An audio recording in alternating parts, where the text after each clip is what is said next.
तो बच्चों आज की क्लास में हम लोग स्टार्ट करेंगे consumers equilibrium, that is chapter 2 of your book.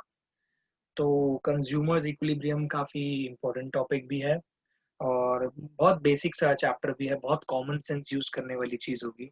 इसमें कुछ इंपॉर्टेंट वर्ड्स होंगे जो मैं आपको साथ साथ मार्क कराता रहूंगा, जिसका यूजेज आपको डेफिनेशंस में करना पड़ेगा। तो स्टार्ट करते हैं कंज्यूमर्स इक्विलिब्रियम से। ये जो कंज्यूमर्स इक्विलिब्रियम है ना, पहले तो इनका आपको मीनिंग भी तो पता होना चाहिए कि कंज्यूमर कंज्यूमर कौन होता है। ठीक है, इनसे रिलेटेड स्टार्ट करते हैं। तो व्हेन आई से कंज्यूमर, तो देखो नाम से ही समझ में आ रहा है जो कंज्यूम कर रहा है। अब बात आ रही है कंज्यूम करने की, what consuming the goods and services. अब इसी में आप खुद अपने आप से क्वेश्चन पूछ सकते हो, गुड्स एंड सर्विसेज क्यों कंज्यूम करता है वो? To satisfy his wants, his or her wants. तो अगर मैं इसकी एक डेफिनेशन लिखना चाहूं तो मैं ये लिख सकता हूं, a consumer is one who buys goods and services goods and services for satisfaction of wants, right. तो इसमें देखो इंपॉर्टेंट वर्ड्स क्या है, कंज्यूमर, देखो सिंपल सी बात है, who buys in goods and services, और ये फॉर सेटिस्फैक्शन ऑफ वांट्स। तो ये चीज है सबसे ज्यादा इंपॉर्टेंट। तो अब देखिए यहाँ पे ये जो वर्ड है ना, सेटिस्फैक्शन ऑफ वांट्स, देखो यहाँ पे इस पे फोकस करना है हमें। देखो अगर आप कंज्यूमर हो तो आप ऑफ कोर्स चाहोगे, आप जितना भी मनी स्पेंड कर रहे हो या कोई भी रिसोर्सेज यूज कर रहे हो, आप यही चाहोगे हमेशा कि आपको मैक्सिमम सेटिस्फैक्शन मिले। तो मेन ऑब्जेक्टिव जो है ना कंज्यूमर इक्विलिब्रियम का, वो यही है कि कंज्यूमर कैसे मैक्सिमम सेटिस्फैक्शन गेन कर पाए अपने रिसोर्सेज से। ठीक है, तो ये सबसे ज्यादा इंपॉर्टेंट यहाँ पे ऑब्जेक्टिव है, to get the maximum satisfaction from spending his income on various goods and services. ठीक है, ये एक सिंपल सा इसमें लॉजिक है। तो हम इस चैप्टर के अंदर यही करते हैं, यही अंडरस्टैंड करने की कोशिश करेंगे कि how does a consumer maximise his satisfaction from consumption of goods and services. ठीक है, तो जब हम ऐसी चीज पढ़ते हैं ना, तो इसको करने के लिए हमारे पास यहाँ पे दो अप्रोचेस हैं, वो अवेलेबल है। तो उन दो अप्रोचेस के आप नाम लिखिए। तो हमारे पास दो अप्रोचेस हैं to study consumer's behaviour and consumer's equilibrium. First approach is cardinal utility approach and the second one is ordinal utility approach. ठीक है, मैंने आपको यहाँ पे बताया कि हमें कंज्यूमर की सेटिस्फेक्शन लेवल को अंडरस्टैंड करना है यहाँ पे। ठीक है, तभी हम कंज्यूमर्स बिहेवियर एंड इक्विलिब्रियम के बारे में हम समझ पाएंगे। अब देखिए कि ये जो कंज्यूमर्स की सेटिस्फैक्शन है, ये कैसे हम मतलब किस वे में हम इसको, हमारी अप्रोच क्या रहनी चाहिए जो हमें ये पता चलेगा। ठीक है, तो यहाँ पे दो अप्रोचेस निकल के आती है, कार्डिनल यूटिलिटी एंड एक ऑर्डिनल यूटिलिटी। तो यहाँ पे हम लोग क्या करते हैं, कंज्यूमर की क्या कहते हैं सेटिस्फैक्शन को, पता है हम ना यहाँ पे काउंट करते हैं यूटिल्स, मतलब ना देखो अगर आपको पता लगाना है कि क्या कहते हैं इससे मेरे को कितनी सेटिस्फैक्शन मिल रही है, तो हम इस वाली अप्रोच के अंदर क्या करते हैं, हम यूटिलिटी का कॉन्सेप्ट लगा देते हैं। ठीक है, तो यहाँ पे मतलब यहाँ पे हम करते हैं the concept of utility to attain consumer's equilibrium is used. ठीक है, तो यहाँ पे हम क्या करते हैं, इस चीज का ध्यान रखना कि यहाँ पे ये जो है हम मेजर करते हैं इनको नंबर्स में, कि जैसे मैंने नंबर दे दिए कि इस, जैसे मैंने बोला कि ऑरेंज खाने से आपको क्या कहते हैं 10 यूटिल्स सेटिस्फैक्शन मिलता है। फिर आप नेक्स्ट ऑरेंज बेटा जब खाओगे ना, तो मे बी बढ़ जाए, वैसे तो कम ही होता है। मान लो आपने पहला ऑरेंज खाया, आपको सबसे ज्यादा सेटिस्फैक्शन मिलेगी फर्स्ट ऑरेंज खाने से। फिर सेकंड ऑरेंज खाया, तो सेकंड ऑरेंज से थोड़ी सी कम मिलेगी सेटिस्फैक्शन, तो मान लो 9 न्यूटन्स मिल रही है। फिर नेक्स्ट ऑरेंज खाओगे तो मान लो कि क्या कहते हैं 7 यूटिल्स मिल रही है, और कम मिल रही है सेटिस्फैक्शन। फिर ऐसे ऐसे करते देखो यूटिलिटी डिक्रीज हो रही है। अब आप जब 10वां ऑरेंज खा रहे होगे तो आपका मन ही नहीं करेगा, तो मतलब ये उल्टी सेटिस्फैक्शन हो जाएगी। अब आपकी सेटिस्फैक्शन क्या रहेगी कि भाई मुझे ना ही मिले ये खाने को, तो नेगेटिव में चली जाएगी कि -2 यूटिल्स पर। क्योंकि आप एक बार में इतने सारे ऑरेंजेस थोड़ी खाओगे, तो सबसे ज्यादा जो सेटिस्फैक्शन लेवल मिलेगा वो आपको फर्स्ट में मिलेगा। तो इस टाइप की अप्रोच में हम क्या करते हैं, हम ना एक नंबर डिफाइन कर देते हैं यूटिलिटी के। ऑल दो आगे ऐसा बोला जाता है कि ये जो सेटिस्फैक्शन वाली चीज है ना बेटा, ये एक साइकोलॉजिकल फिनोमेना होती है कि हमें ऐसे हम कंपेयर नहीं कर सकते ना कि मान लो ऑरेंज खा के मेरे को तो 10 यूटिल्स की सेटिस्फैक्शन हो रही है, किसी और को कुछ हो रही है, किसी और को कम हो रही है या ज्यादा हो रही है ना। तो एक्चुअल में ये जो है आगे बोला जाएगा ऑर्डिनल यूटिलिटी अप्रोच में कि ये जो सेटिस्फैक्शन वाली चीज होती है ना, ये एक्चुअली प्रेफरेंसेस पे बेस्ड होती है, बेस्ड ऑन प्रेफरेंसेस। कि यहाँ पे प्रेफरेंसेस पे बेस्ड होती है कि इस चीज की सेटिस्फैक्शन मतलब इस प्रोडक्ट की सेटिस्फैक्शन मुझे ज्यादा मिलेगी, इससे कम मिलेगी। तो ये आगे इसको हम डिटेल में पढ़ेंगे, अभी हमें डिटेल में पढ़ना है कार्डिनल यूटिलिटी अप्रोच। तो ये बेस्ड होती है किस पे, बेस्ड होती है हमारे यूटिल्स पे। अभी यूटिल्स क्या होते हैं, यूटिलिटी क्या होती है, इसको मैं अभी आपको डिफाइन करके बताऊंगा। ठीक है, यूटिलिटी को क्या बोलते हैं, यूटिल्स क्या होता है। ठीक है, अभी मैं यहाँ पे आपको कुछ इंपॉर्टेंट चीज बता देता हूँ कि यहाँ पे ना इसको दूसरे नाम से भी जाना जाता है। इसके नाम ये भी है, इसको बोला जाता है मार्शल्स यूटिलिटी एनालिसिस। ठीक है, एक तो ये नाम है इसका, या फिर इसको ये भी बोला जाता है मार्जिनल मार्जिनल यूटिलिटी एनालिसिस। ठीक है, तो मार्शल्स यूटिलिटी एनालिसिस भी बोला जाता है और मार्जिनल यूटिलिटी एनालिसिस भी बोला जाता है, कार्डिनल यूटिलिटी अप्रोच भी बोला जाता है। तो इन तीनों में से अगर कोई भी नाम आता है तो आप समझ जाओ किसके बारे में बोल रहा हूँ, कार्डिनल यूटिलिटी अप्रोच। इस अप्रोच के अंदर हम ना इनकी यूनिट्स डिफाइन कर देते हैं। ठीक है, यहाँ पे यूटिलिटी वाला कॉन्सेप्ट आता है, राइट। और क्या कहते हैं, ऑर्डिनल वाला जो है ना, ऑर्डिनल यूटिलिटी अप्रोच, इसके अदर नेम्स हैं आपके, इसको नोट कर लो, अदर नेम्स हैं इसके।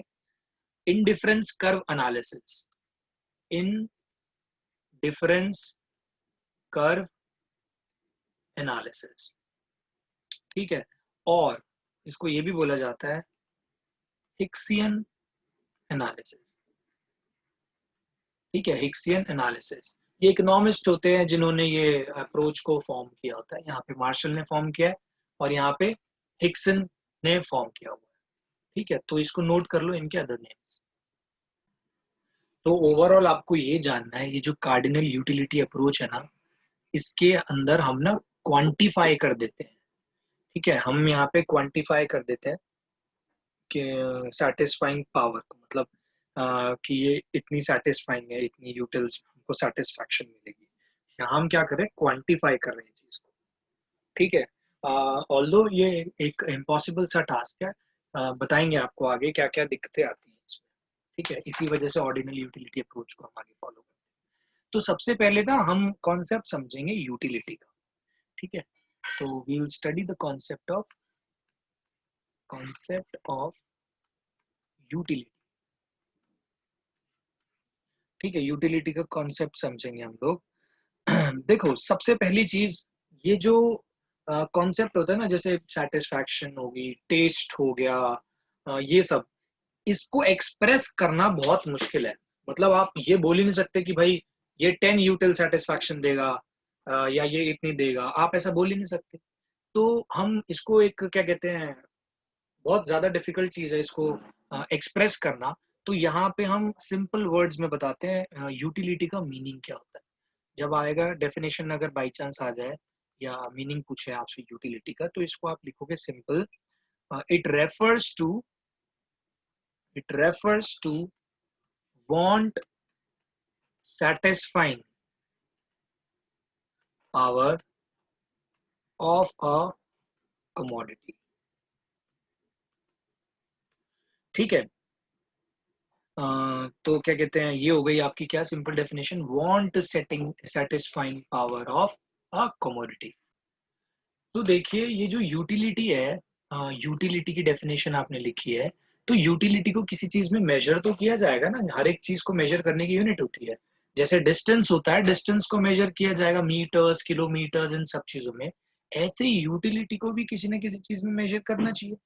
तो एक्चुअल में हम क्या कर रहे हैं, कार्डिनल मेजर जो यूटिलिटी का है ना, उसमें हम क्या कर रहे हैं, न्यूमेरिकली एस्टिमेट लगा रहे हैं यूटिलिटी का, जैसे कि हो गया 10 यूटिल्स, जैसे 20 यूटिल्स है ना। तो ये जो यूटिल्स वर्ड यूज कर रहा हूँ ना मैं, वो इसकी यूनिट हो गई एक्चुअली। ठीक है, तो ये इमेजिनरी मेजर है, ध्यान रखना, this is an imaginary measure. लेकिन अगर मैं बोलता हूँ मीटर्स, डिस्टेंस को मीटर्स में नापते हैं, तो दैट इज नॉट इमेजिनरी। आपको पता है ये मीटर इतना होता है, इतनी यहाँ से यहाँ इतनी लेंथ नापेंगे तो इतना आएगा। ठीक है, तो यहाँ पे यूनिट एक तरह से ये लिख सकते हो, यूनिट ऑफ यूटिलिटी। ठीक है, तो अगर यूनिट बोला जाए कि यूटिलिटी को कैसे मेजर किया जाए, तो यूनिट ऑफ यूटिलिटी होती है आपकी यूटिल्स। यूटिल्स, और जब बोला जाएगा यूटिल्स को डिफाइन करो, तो आप लिखोगे utils are imaginary and psychological units. Imaginary है एंड साइकोलॉजिकल यूनिट्स हैं, which are used to measure satisfaction। satisfaction बोले तो utility, utility satisfaction same thing। satisfaction obtained from consumption of a certain quantity of a commodity। So this is utils। utils की definition इसको brief में जानेंगे। utility क्या होती है, satisfying power of a commodity। और हम क्या कहते हैं, कार्डिनल अप्रोच के अंदर हम यूटिलिटी को ना एक नंबर से डिनोट करते हैं, ऑल दो वो सब इमेजिनरी होता है।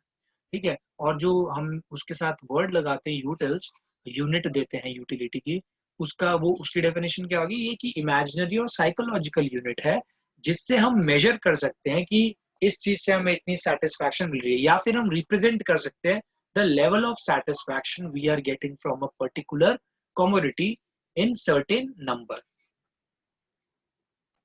अब आप देखिए यहाँ पे मैं आपको ना एक सिंपल क्लियर एक एग्जांपल से बताता हूँ। मान लो चॉकलेट्स है, ठीक है, तो एक चॉकलेट का एग्जांपल ले लेते हैं, चॉकलेट्स का और आइसक्रीम्स का। ठीक है, आइसक्रीम का।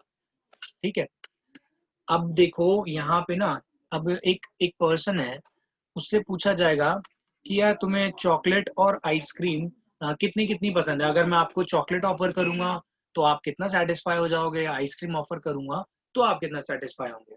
तो देखो यहाँ पे वो बच्चे को अगर दोनों में से वो कहेगा कि कोई भी दे दो मेरे लिए तो बराबर है, तो मैं क्या कर रहा हूँ, मैं ना एक बार इसको मान लेता हूँ कि मान लो मैंने ना अपने आप सेट करा कि ये जो है ना मेरे को 20 यूटिल्स की सेटिस्फेक्शन दे रही है चॉकलेट।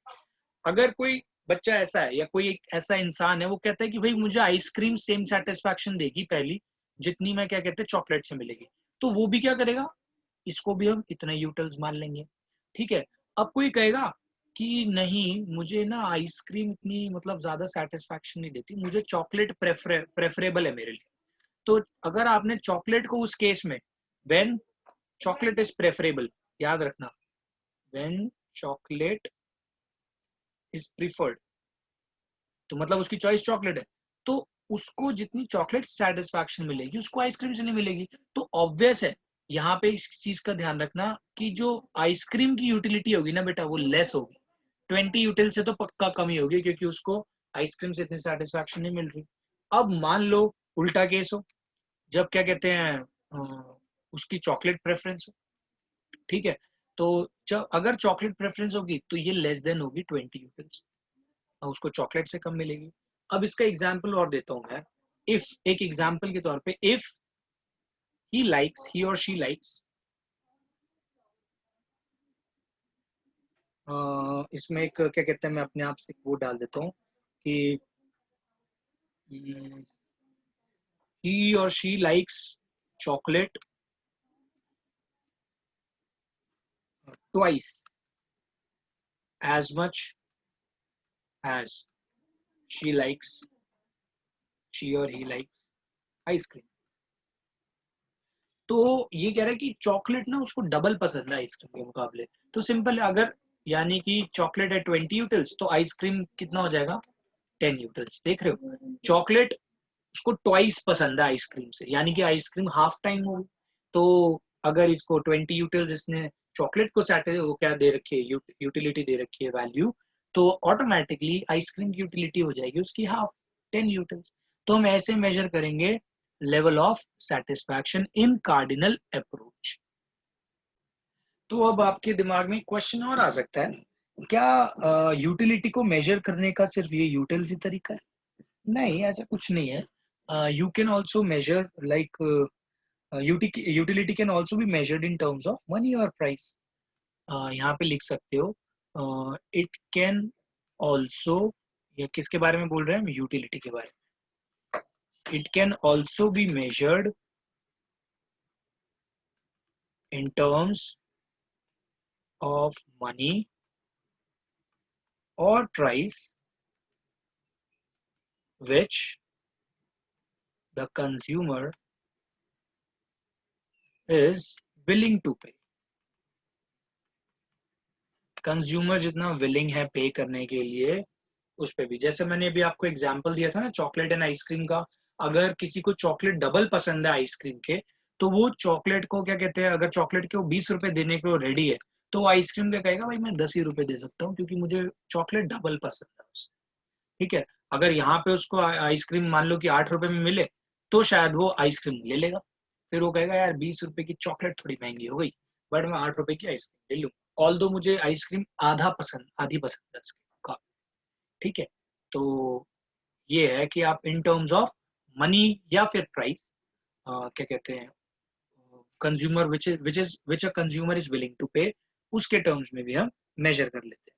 तो यहाँ पे एक चीज का ध्यान रखना, यहाँ पे जो मैंने 20 रुपीज है ना, इसको मैं एक तरह से 21 अगर मैं इसको बोलूँ कि 20 रुपी इक्वल्स टू 20 यूटिल, तो आप समझ जाना कि अच्छा 1 यूटिल को हमने 1 रुपी से इक्वेट कर दिया, मतलब हमने यहाँ पे माना है कि 1 रुपया जो है वो 1 यूटिल के बराबर है।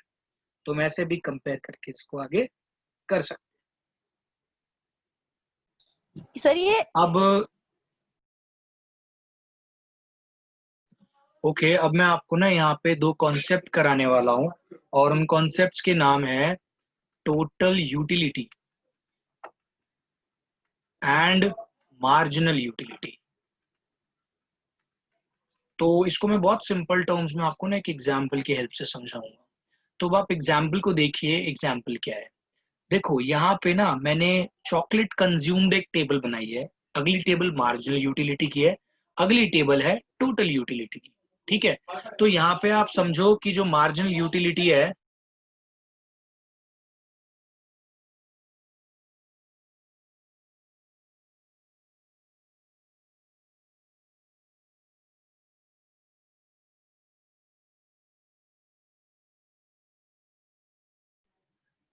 तो यहाँ पे देखिए मैं पता क्या करने वाला हूँ, ये जो चॉकलेट कंज्यूम है ना, यहाँ पे एक चॉकलेट जब आपने कंज्यूम करी, जब आपने सेकंड 2 चॉकलेट कंज्यूम करी, 3 चॉकलेट, 4, 5, ऐसे 6।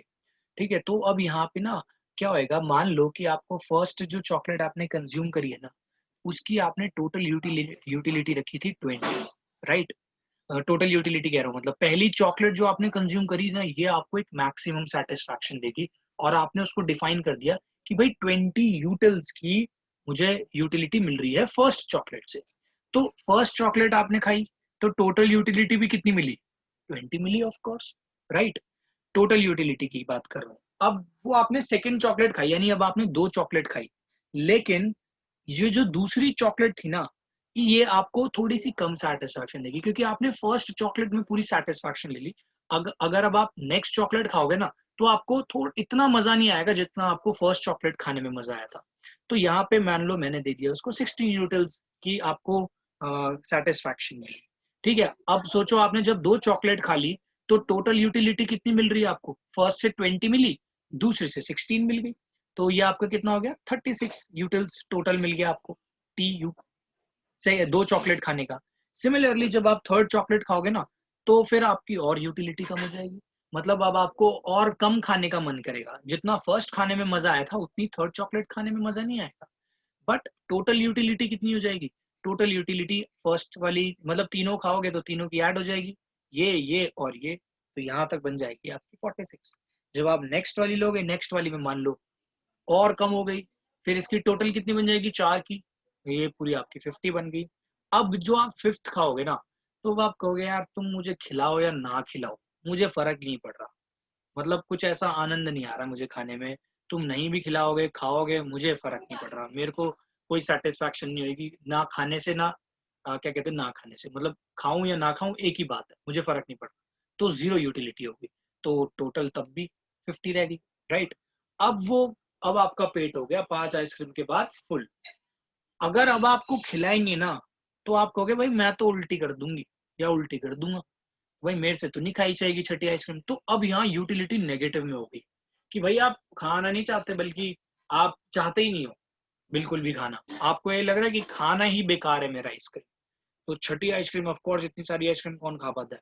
तो ये नेचुरल लॉ है एक तरह से, आप जितनी एक ही चीज को कंज्यूम करते जाओगे उतना आपकी सेटिस्फाइंग मतलब जो सेटिस्फैक्शन है वो और कम होती जाएगी। तो छठी आइसक्रीम तो मतलब उल्टी दे देगी आपको कि भाई मैं नहीं खा पाऊंगा। तो अब आपकी टोटल यूटिलिटी यहाँ से डिक्रीज हो जाएगी, राइट। ये आपकी टोटल यूटिलिटी अब यहाँ से इस पॉइंट से डिक्रीज होने लग गई। तो देखो टोटल यूटिलिटी क्या हो गई कि एक्चुअल में अगर मैं बोल रहा हूँ कि आपने क्या कहते हैं 6 आइसक्रीम पड़ी हुई है, तो 6 आइसक्रीम की टोटल यूटिलिटी हो गई 44, 5 आइसक्रीम की 50, 4 आइसक्रीम की भी टोटल यूटिलिटी 50, और 3 आइसक्रीम की यूटिलिटी पूछेंगे टोटल यूटिलिटी तो 56। तो टोटल यूटिलिटी एक तरह से क्या चीज कहलाएगी, अगर इस टेबल की पूरी बात करूंगा इसकी टोटल यूटिलिटी आ रही है 44। तो आप इसको ये डिफाइन कर सकते हो, it refers to total satisfaction obtained from consumptions of all the possible units of commodity। तो आप टोटल यूटिलिटी की डेफिनेशन लिखोगे, total utility,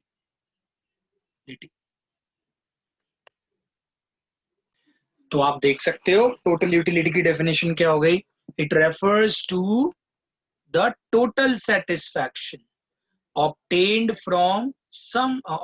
from consumption of all possible units of commodity। इसकी सारी पॉसिबल यूनिट्स जो थी ना, अगर आपने कंज्यूम कर ली, इन सब से टोटल यूटिलिटी जो आ गई सबका सम कर देना। ये देख रहे हो मार्जिनल यूटिलिटी का मैंने क्या कर दिया, सम कर दिया। तो आप इसको ये भी लिख सकते हो TUN, एन का मतलब है यहाँ पे n नंबर ऑफ प्रोडक्ट्स, फिर टोटल यूटिलिटी को TUN से डिनोट करोगे। आप ऐसे लिखोगे utility of first plus utility of second plus utility of third up to utility of n, मतलब फर्स्ट चॉकलेट में कितनी मिली, सेकेंड चॉकलेट में यूटिलिटी कितनी मिली, थर्ड में कितनी मिली, ये हो गई आपकी TUN बोलते हैं टोटल यूटिलिटी। ये होती है U1 प्लस U2, ऐसी जाएगी, ठीक है। अब जब आपने ये सीख लिया है तो अब आप इसके बाद सीखोगे मार्जिनल यूटिलिटी क्या होती है। अब आप देख सकते हो मार्जिनल यूटिलिटी की डेफिनेशन क्या है, देखो ये लिखा है, it is the additional utility derived from the consumption of one more unit of given commodity। तो अब यहाँ पे आप देखो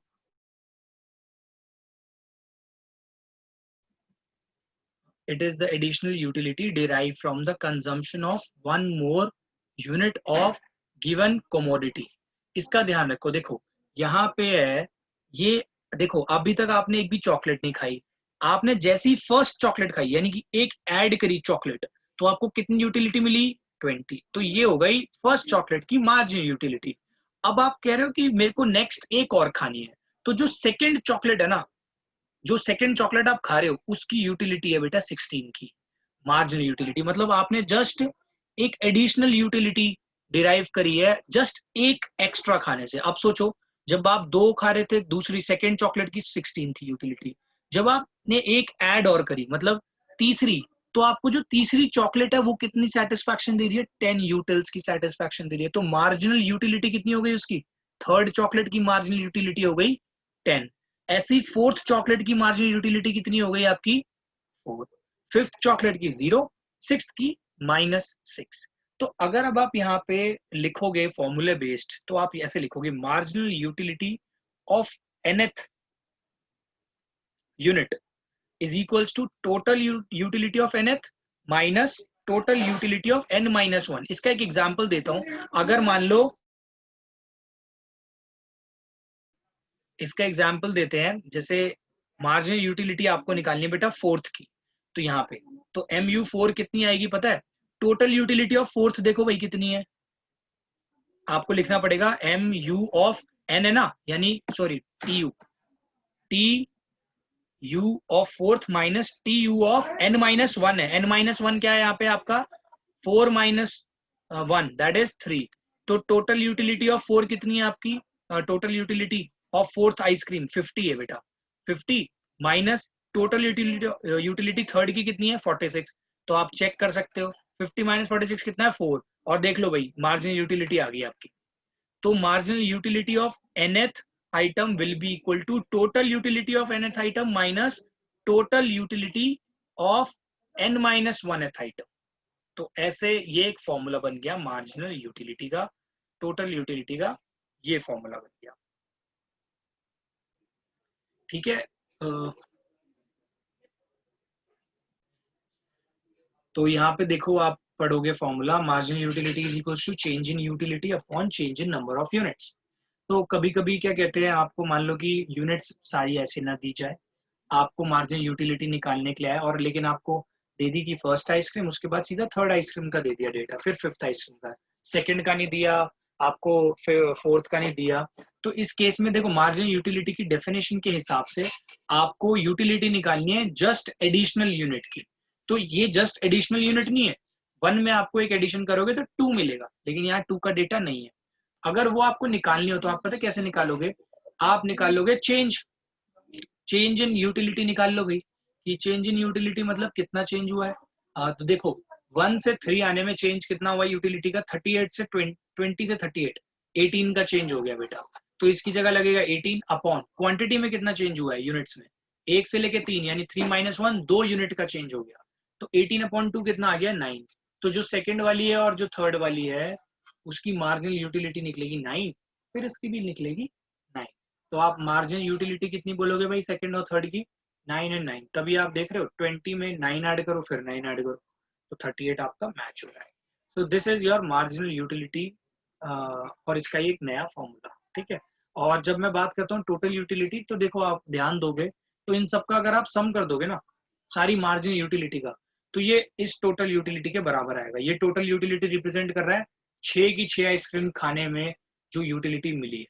तो टोटल यूटिलिटी इज सम, ये समेशन का साइन है, summation of all marginal utility. अब हम लोग ग्राफ पढ़ेंगे, एक मार्जिनल यूटिलिटी का ग्राफ पढ़ेंगे with number of chocolates, and total utility का ग्राफ पढ़ेंगे विद नंबर ऑफ चॉकलेट्स। तो देखिए अब मैं यहाँ पे ग्राफ बना रहा हूँ आपके सामने, पहले बना रहा हूँ मैं टोटल यूटिलिटी और नंबर ऑफ आइटम का। यहाँ पे देखो मैं लिख रहा हूँ टोटल यूटिलिटी। ठीक है, टोटल यूटिलिटी का मैं यहाँ पे स्केल ले रहा हूँ 10 का, 10 20 30 40 50 60। ठीक है, और यहाँ पे नंबर ऑफ आइसक्रीम का ये हो गया आपका 1 2 3 4 5 6। तो देखो फर्स्ट पे टोटल यूटिलिटी कितनी मिल रही थी आपको 20, राइट। फिर जो आपने सेकेंड आइसक्रीम खाई, सेकेंड आइसक्रीम पे आपको टोटल यूटिलिटी मिल रही है 36 की, वो यहाँ। थर्ड आइसक्रीम खाई है, टोटल यूटिलिटी देखो कितनी होगी 46 की। फिर जो आपने फोर्थ आइसक्रीम खाई उसमें होगी टोटल यूटिलिटी, यहाँ पे देखो फोर्थ आइसक्रीम में होगी 50 की, तो ये हो गया 50। ऐसे ही फिफ्थ आइसक्रीम पे भी भाई 50 है, एंड सिक्स्थ आइसक्रीम पे कम हो गई ऑटोमेटिकली। यार ये तो कॉमन सेंस है कि भाई ये तो कम होनी ही होनी है। तो देखो अगर मैं इस ग्राफ को यहाँ से बनाता हूँ तो ये देखो ऐसा बनता है ग्राफ। ठीक है, ये आपका बन रहा है, यहाँ पे देखोगे अगर ध्यान से, ये बन रही है आपकी मैक्सिमम टीयू यही बन रहा है, चाहे यहाँ पे बोल लो, ये सेंटर में बिल्कुल मैक्सिमम टोटल यूटिलिटी आपकी यहाँ पे बन रही है। ठीक है, इस चीज को आपको ध्यान में रखना है। ठीक है, अब इतना हो गया। अब आप एक चीज देखिए यहाँ पे, ये जो आपको मैक्सिमम, ये ना मैं पॉइंट आपको क्लियर कर देता हूँ मैक्सिमम वाला। यहाँ पे ना इसको आप क्लियर कर सकते हो, ये जो है ना मैक्सिमम का एक पॉइंट प्रॉपर बना देता हूँ। मैक्सिमम देखो यहाँ पे इसके ऊपर कहीं नहीं जाई ना वैल्यू, तो ये जो फिफ्थ आइसक्रीम वाला पार्ट है ना, ये मैक्सिमम का बन रहा है। ठीक है, अब यहाँ पे लिख लेना भाई, ये नंबर ऑफ चॉकलेट्स हो गई है। ठीक है, अब पता क्या होता है, ये जो मैक्सिमम वाला पॉइंट है ना, ये मैं थोड़ा सा वैसे रह गया डायग्राम, हाँ, ये जो मैक्सिमम वाला पॉइंट है ना, इसको हम दूसरे नाम से भी जानते हैं, इसको बोलते हैं पॉइंट ऑफ सेटिएटी। पॉइंट ऑफ सेटिएटी और पॉइंट ऑफ मैक्सिमम या स्टेज ऑफ मैक्सिमम सेटिस्फैक्शन। यहाँ पे लिख लेना स्टेज ऑफ मैक्सिमम सेटिस्फैक्शन। तो मैक्सिमम सेटिस्फैक्शन जो आया है ना, वो फिफ्थ आइसक्रीम में आया है, तो इसको ध्यान रखना। तो फिफ्थ चॉकलेट में, सॉरी, तो ये आपका हो गया पॉइंट ऑफ सेटिएटी बोला जाता है। सिमिलरली अब मैं ना उसका ग्राफ बनाता हूँ एमयू के साथ। तो एमयू के साथ बनाते हैं हम, यहाँ पे इसकी स्केलिंग कर लेते हैं हम। ये होगी 0, 4, 8, 12, 16, 20 एंड 24। ठीक है, यहाँ पे आइसक्रीम बना दी 5, 1, 2, 3, 4, 5, 6। ठीक है, अब यहाँ पे आप देखो अगर डायग्राम से, ये है मार्जिनल यूटिलिटी वाला डायग्राम, ध्यान रखना, ये है मार्जिनल यूटिलिटी का डायग्राम। तो यहाँ पे आप देखना भी डायग्राम कैसा बनता है। यहाँ पे आपका एक स्ट्रेट लाइन ही बनेगा। तो यहाँ पे आप देखो, जब क्या कहते हैं फर्स्ट चॉकलेट ली थी, उसकी मार्जिनल यूटिलिटी थी 20, तो ये 20। नेक्स्ट जो आपने ली थी वो थी भाई 16, तो ये 16 की बन गई। नेक्स्ट वाली आपकी बन रही है 10 की, तो 10 आपका कहीं यहाँ पे पड़ेगा। नेक्स्ट ये जो फोर्थ वाली है, ये बन रही है 4 की यहाँ पे, और फिफ्थ वाली तो देख लो 0 है। फिर आगे देखना एक चीज का, सिक्स्थ वाली ना नेगेटिव में जा रही है। नेगेटिव कितना? नेगेटिव में 6 पे, तो ये अगर -4 है, नीचे -8 है, तो इसके बीच की वैल्यू यहाँ पे लगभग इतनी आ गई। तो जब आप इसको ज्वाइन करोगे तो ये एक लाइन में ज्वाइन हो जाएगा, ध्यान रखना। ठीक है, तो ये आगे कितना भी जाए, तो देखो ये ऐसे लाइन में आ रहे हैं सारे पॉइंट्स, बिल्कुल एग्जैक्ट लाइन में इसमें नहीं आ रहे, लेकिन ये सारे एग्जैक्ट लाइन में आएंगे। ठीक है, तो ये आपका हमेशा पॉइंट बनेगा। अब यहाँ पे एक चीज ना बहुत इंपॉर्टेंट है नोट करने वाली, कि ये जो पॉइंट है ना, ये फिफ्थ आइसक्रीम वाला, यहाँ पे है 0 MU, 0 मार्जिनल यूटिलिटी। और आप देख रहे हो फिफ्थ आइसक्रीम पे ही क्या मिल रहा है उसको, 5 आइसक्रीम खाने के बाद मैक्सिमम सेटिस्फैक्शन मिल पा रहा है। तो ध्यान रखना, जब भी क्या कहते हैं मैक्सिमम सेटिस्फैक्शन मिलता है ना, तो वहां पे MU जनरली क्या होता है आपका, 0 होता है। और जैसे ही MU 0 हुआ, उसके बाद आप एक्स्ट्रा चीजें कंज्यूम कर रहे हैं, तो अब नेगेटिविटी आ रही है, यानी कि अब क्या बन रहा है, नेगेटिव बन रहा है, नेगेटिव यूटिलिटी हो रही है, मार्जिनल यूटिलिटी। तो जो ये नेगेटिव वाला केस होता है ना, तो ये ऑपोजिट होता है यूटिलिटी के। मतलब यूटिलिटी जो भी है, वो तो एक तरह से सेटिस्फैक्शन मिलता है ना, यहाँ से लॉस ऑफ सेटिस्फैक्शन होता है। क्यों? Due to consumption of too much of a thing. तो ये जो पॉइंट है ना बेटा, ये है ये वाला, इसको हम बोलते हैं कि ये डिसयूटिलिटी है एक तरह से। ठीक है, तो इसका ध्यान रखना। तो ये जो है, ये जो नेगेटिव वाला होता है ना, नेगेटिव MU इज डिसयूटिलिटी। और डिसयूटिलिटी को डिफाइन करना है तो आप कर सकते हो, मैं साइड में कर देता हूँ। It refers to loss of satisfaction due to consumption of too much of a thing. तो ये होती है आपकी डिसयूटिलिटी। तो ये है आपका मार्जिनल यूटिलिटी का कर्व, और ये है आपका क्या कहते हैं टोटल यूटिलिटी का कर्व। हमेशा ध्यान रखना, टोटल यूटिलिटी का ऐसे ही बनेगा कर्व, मार्जिनल यूटिलिटी का ऐसे डिक्रीजिंग बनेगा, और इसका इंक्रीजिंग बनेगा। फिर एक पॉइंट आएगा मैक्सिमम का, उसके बाद डिक्रीजिंग बनेगा, और इसका हमेशा डिक्रीजिंग रहेगा, क्योंकि हमेशा फर्स्ट चीज से मैक्सिमम सेटिस्फैक्शन मिलती है।